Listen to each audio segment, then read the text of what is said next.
سورۃ البقرہ آیت نمبر 168۔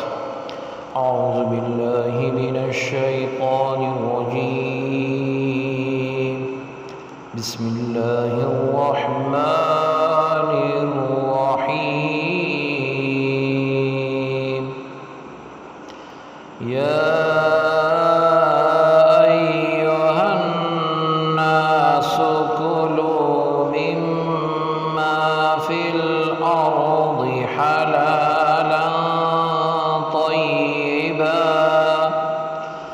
ولا تتبعوا خطوات الشيطان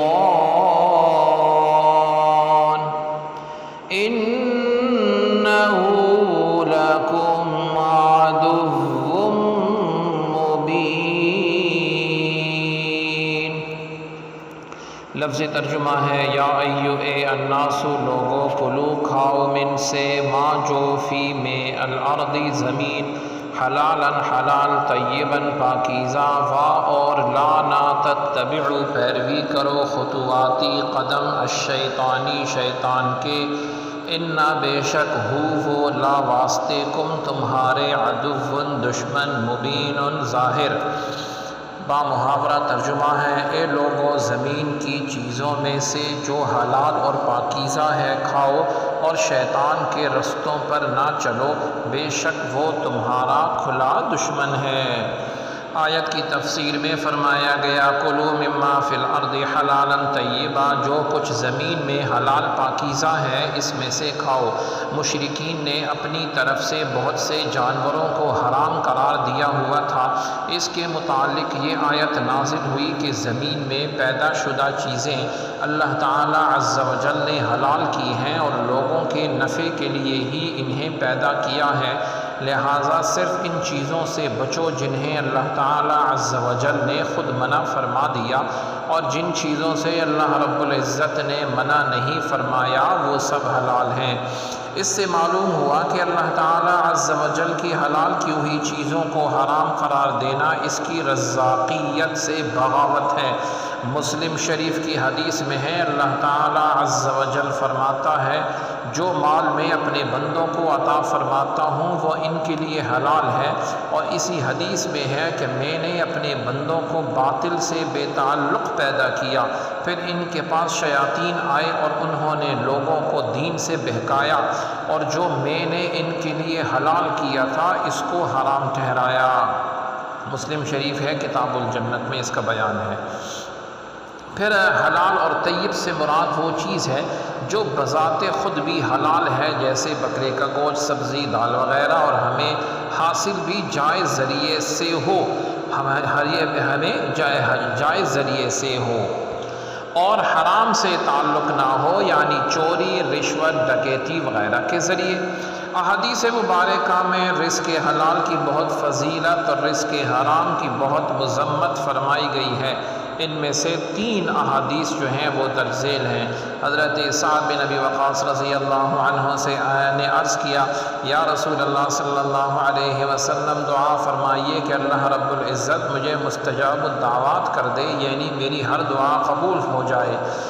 تو آقا علیہ السلام نے فرمایا کہ اے سعد رضی اللہ عنہ اپنی خوراک پاک کرو، مستجاب الدعوات ہو جاؤ گے، اس ذات پاک کی قسم جس کے دست قدرت میں محمد صلی اللہ علیہ وسلم کی جان ہے۔ آدمی اپنے پیٹ میں حرام کا لقمہ ڈالتا ہے تو 40 دن تک اس کا کوئی عمل قبول نہیں کیا جاتا، اور جس بندے کا گوشت سود اور حرام خوری سے اگا اس کے لیے آگ زیادہ بہتر ہے۔ اسی طرح حضرت ابو سعید خدری رضی اللہ عنہ سے روایت ہے رسول کریم صلی اللہ علیہ وآلہ وسلم نے ارشاد فرمایا جس شخص نے حلال مال کمایا پھر اسے خود کھایا یا اس کمائی سے لباس پہنا اور اپنے علاوہ اللہ رب العزت کی دیگر مخلوق جیسے اپنے اہل و عیال اور دیگر لوگوں کو کھلایا اور پہنایا تو اس کا یہ عمل اس کے لیے برکت و پاکیزگی ہے۔ حضرت عبداللہ بن عمر رضی اللہ عنہما سے روایت ہے نبی علیہ السلام نے فرمایا دنیا میٹھی اور سرسبز ہے جس نے اس میں حلال طریقے سے مال کمایا اور اسے وہاں خرچ کیا جہاں خرچ کرنے کا حق تھا، تو اللہ تعالیٰ عز و جل اسے آخرت میں ثواب عطا فرمائے گا اور اسے اپنی جنت میں داخل فرمائے گا۔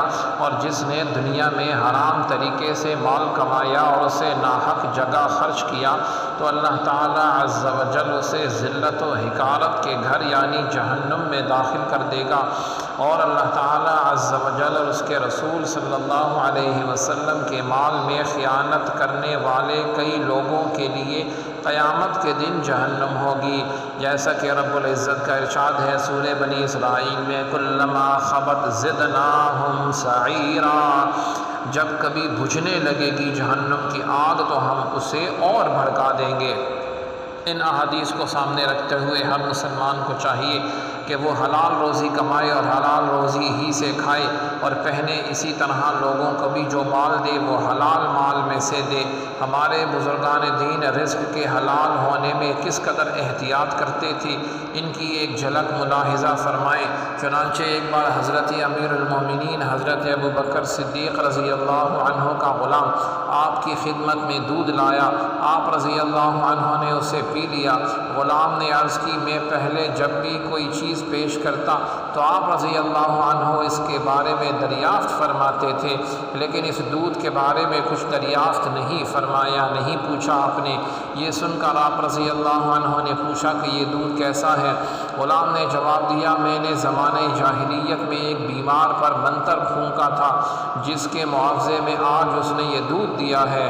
حضرت ابو بکر صدیق رضی اللہ عنہ نے یہ سن کر اپنے حلق میں انگلی ڈالی اور وہ دودھ اگل دیا۔ اس کے بعد نہایت عاجزی سے دربار الہی میں عرض کیا، یا اللہ تعالیٰ عز و جل، جس پر میں قادر تھا وہ میں نے کر دیا، اس دودھ کا تھوڑا بہت حصہ جو رگوں میں رہ گیا ہے اسے معاف فرما۔ رب العزت ہم سب کو حلال روزی نصیب فرمائے۔ سبحانک اللہم و بحمدک، اشہد ان لا الہ الا انت، استغفرک و اتوب الیک، وصلی اللہ تعالی علی خیر خلقہ محمد وعلی آلہ و اصحابہ اجمعین برحمتک یا ارحم الراحمین۔